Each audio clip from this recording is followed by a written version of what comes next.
right, Darren Jensen, welcome to the show. Nice to have you as usual. It's good to be here. Always Michel. good to see you.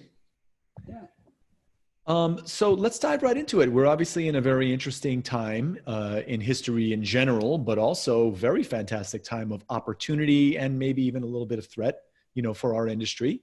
Unprecedented times, really. So many companies are experiencing such incredible growth and all sorts of interesting results. I think what's really happening is necessity is becoming the mother of invention, and so many interesting things are happening so much faster than they would have otherwise.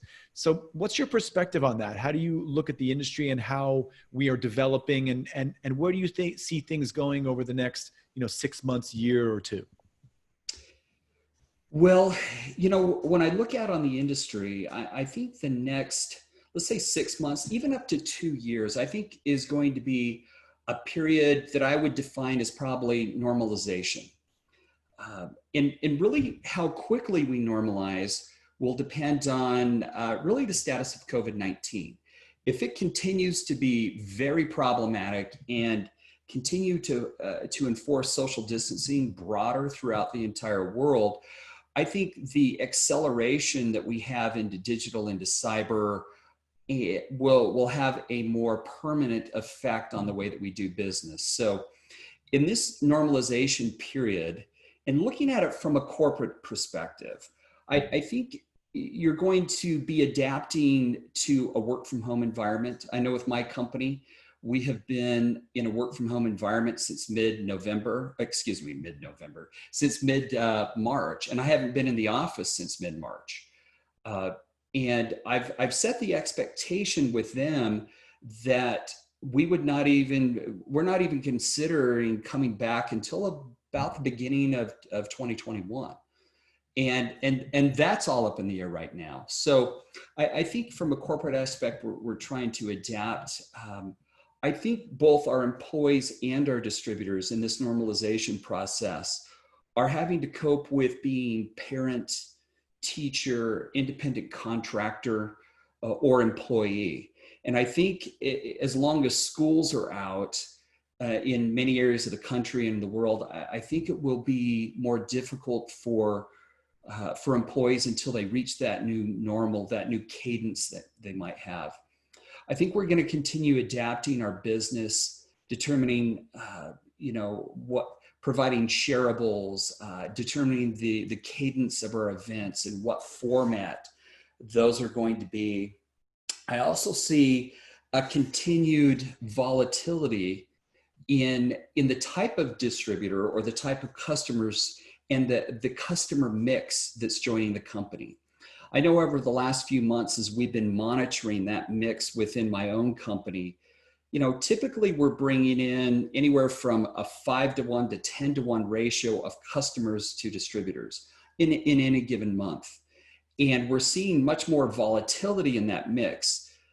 In some months, especially during the height of COVID in the United States, we were seeing almost a 1-to-1 mix of distributor to customer, because it's not that we were changing messaging, it's that the demand was changing. People were concerned about their own financial health as well as their own physical health. But that message or that demand for employment was higher in priority for them. So we saw our field adapting to that messaging. So I think that's where we're going to see a lot of the volatility. From a corporate standpoint, I think that it's important that over the next 2 years, well, immediately now, if you're not already asking these questions, but I think it's important that we're asking ourselves certain questions. And there are many that you can ask, but I found that the quality of the answer really depends on the quality of the question that's being asked. And some of the important questions that as corporate people we should be asking is, how will life change for our customers, our distributors, our employees, so that we can begin preactively, not just proactively, but beforehand anticipating what these changes are and trying to position our companies in front of these changes. so that we can provide a better quality of life for our employees, for our distributors, for our customers? I think, that's one question. Another question that I'd be asking is, okay, what effect is this going to have on the competitive landscape, both from a product demand standpoint, from what customers are looking for, what distributors want? What's happening with my direct competitors? What's happening in the gig economy? Because the competition for entrepreneurs is heating up, and it's just not within direct selling. I mean, this is a fight for the attention of the entrepreneur. So that competitive landscape is shifting. I'd also be looking at what are the demands, or what is driving customers and distributors and employees adapting to that. I know that many of you out there will be looking at your supply chain. I mean, the push before has been kind of moving into a just-in-time strategy.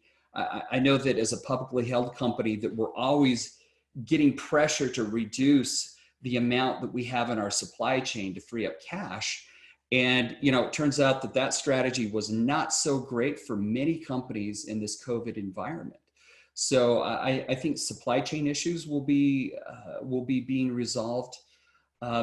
It's also a good time for companies to step back and say, what is our competitive advantage? How are we differentiated really from the competition and others?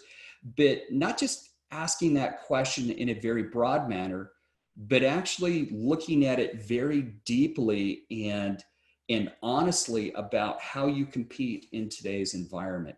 And I'm sure as you do that, it will cause you to question what your current priorities are, your current initiatives, objectives, and maybe even the mission of your company will have to change and adapt to the new reality that's today. I know from an employee standpoint, you also have to look at how do you reward them and bonus them and set proper expectations in a volatile economy, because you may be doing everything correct as a company, but it's like, the old adage of, if the boats are in the harbor and the tide comes in and out, they all go up or down. But what happens if the water gets drained out of the entire harbor? You may have a battleship sitting out there, but it's going to be sitting in the sand. So how do you set proper expectations on revenue or profitability in this type of volatile situation? I mean, these are all questions that we need to be pivoting on today.